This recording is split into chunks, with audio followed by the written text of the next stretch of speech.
बिस्मिल्लाहिर्रहमानिर्रहीम। अऊज़ु बिल्लाहि मिनश्शैतानिर्रजीम। बिस्मिल्लाहिर्रहमानिर्रहीम। अल्हम्दुलिल्लाहि वस्सलातु वस्सलामु अला अहलिहा। अम्मा बअदु फ़क़द क़ाल रसूलुल्लाहि सल्लल्लाहु अलैहि व आलिहि वसल्लम इन्नी तारिकुन फ़ीकुमुत्थक़लैन किताबल्लाहि व इत्रती अहल बैती। नाज़रीन मोहतरम अस्सलामु अलैकुम या अली मदद। नाज़रीन मोहतरम, क़ुरान ऐं अहल बैत जे बाबति गुफ़्तगू मुसलसल जारी आहे ऐं अॼु 7वीं निशस्त में तव्हां सां गॾु आहियूं। अॼु असां इहो बयानु कंदासीं त जनाब पैगंबर अकरम पंहिंजी अहल बैत ऐं इतरत खे जन सां तशबीह ऐं मिसाल ॾिनी अथसि, त उहे तशबीहूं ऐं तमसीलूं असां बयानु कंदासीं। जनाब पैगंबर अकरम फरमायो, मसलो अहल बैती फ़ीकुम कमसले सफ़ीनत नूह। मुंहिंजी अहल बैत तव्हां जे दरमियान ईअं आहे जीअं नूह जी कश्ती हुजे। फमन रकेबहा नजा, जेको बि इन कश्ती में सवार थियो नजात पातई। ऐं वमन तख़ल्लफ़ अनहा फ़ग़रिक, ऐं जेको बि इन खां मुंहुं मोड़े वियो ऐं उहो ग़र्क़ थी वियो। त लिहाज़ा अहल बैत बि इन्ही कश्ती वांगुरु आहिनि, जेके बि इन सां तमस्सुक कंदा उहे नजात पाईंदा ऐं जेके मुंहुं मोड़ींदा उहे ग़र्क़ थी वेंदा। ऐं ॿी तशबीह इहा आहे त जनाब पैगंबर अकरम सल्लल्लाहु अलैहि वसल्लम फरमायो त मसलु अहल बैती फ़ीकुम कमसल बाब हित्तत फ़ी बनी इसराइल। नबी अकरम सल्लल्लाहु अलैहि वसल्लम फरमायो त मुंहिंजी अहल बैत तव्हां जे दरमियान ईअं आहे जीअं बनी इसराइल जे दरमियान बाब हित्ता हुयो। उहो कीअं?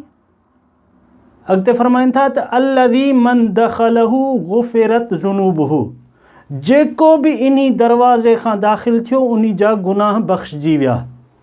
वस्तहक़्क़र रहम, ऐं रहमत जो मुस्तहिक़ थी वियो।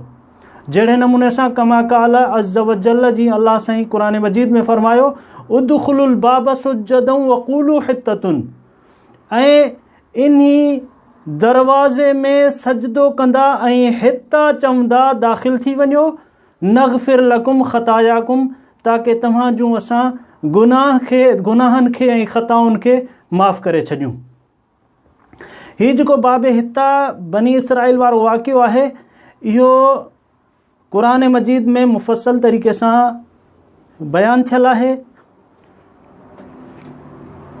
क़ुरान मजीद जी सूरह बकरा में हिन तरह सां हीउ वाक़ियो बयानु थियल आहे त अल्लाह साईं फरमायो त जॾहिं मूसा पंहिंजी क़ौम खे चयो तव्हां हिकु गाबे जी इबादत कई हुई ऐं तव्हां पंहिंजे पाण ते ज़ुल्म कयो, हाणे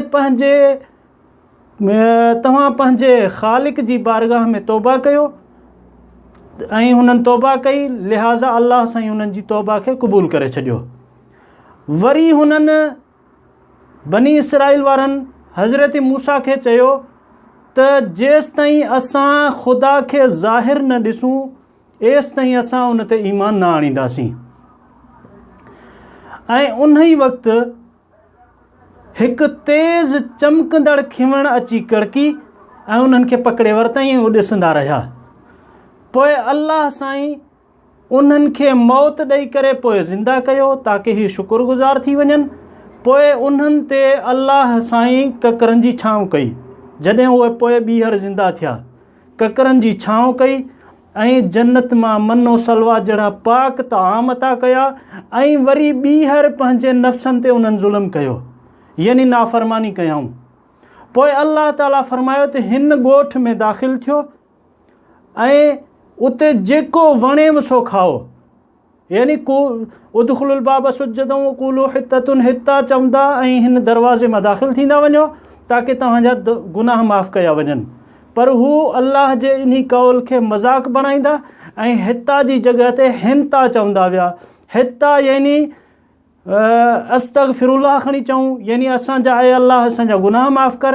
हिंता जी माना है कणिक, यानी हू जेको आहे सो हिंता हिंता चवंदा विया, यानी अल्लाह साईं जे कौल खे मज़ाक पिया बणाइनि ऐं नबी जे कौल खे मज़ाक पिया बणाइनि।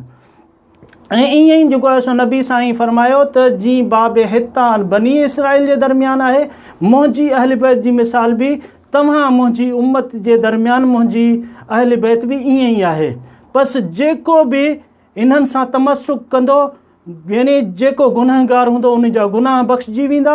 ऐं नबी साईं फरमायो त इन अलियन सफ़ीनतु नजातिहा व बाबो हित्ततिहा, ऐं मुंहिंजो हीउ अली जेको आहे सो निजात जी कश्ती आहे ऐं बाबे हित्ता आहे। ऐं इमाम मोहम्मद बाक़िर अलैहिस्सलाम फरमाइनि था नहनो बाबो हित्ततिकुम, ऐं तव्हांजो हित्ता वारो दरवाज़ो असां अहल बैत आहियूं। ऐं इहो हित्ता जो जेको दरवाज़ो आहे इहो ईअं ई खणी चऊं त बनी इसराइल जे लाइ गुनाहनि खे बख़्शण जे लाइ इहो दरवाज़ो हुयो। पर जनाब रसूल ख़ुदा मौला काइनात जे लाइ फरमाइनि था त हुब्बो अलीन याकुलु ज़ुनूब कमा ताकुलु नारल हतब, ऐं हुब अली यानी मोहब्बत अली जी मोहब्बत गुनाहनि खे ईअं खाए थी जीअं बाह काठियुनि खे खाए थी, जीअं बाह काठियुनि खे खाए थी, ईअं ई अली जी मोहब्बत गुनाहनि खे खाई थी वञे। ऐं अली जी मोहब्बत में यानी जेको इस्तग़फ़ार अल्लाह साईं खां करे थो उन जा सॼा गुनाह माफ़ थी वञनि था ऐं उन जो कोई नाम आमाल में गुनाह नथो रहे। त अज़ीज़ान मोहतरम, नाज़रीन मोहतरम, असांजी अॼु जी ही निशिस्त पुॼाणी ते पहुती ऐं इन्ही गुफ़्तगू खे इंशाअल्लाह अॻी निशिस्त में बरक़रार रखंदासीं। वस्सलामु अलैकुम वरहमतुल्लाहि वबरकातुहू।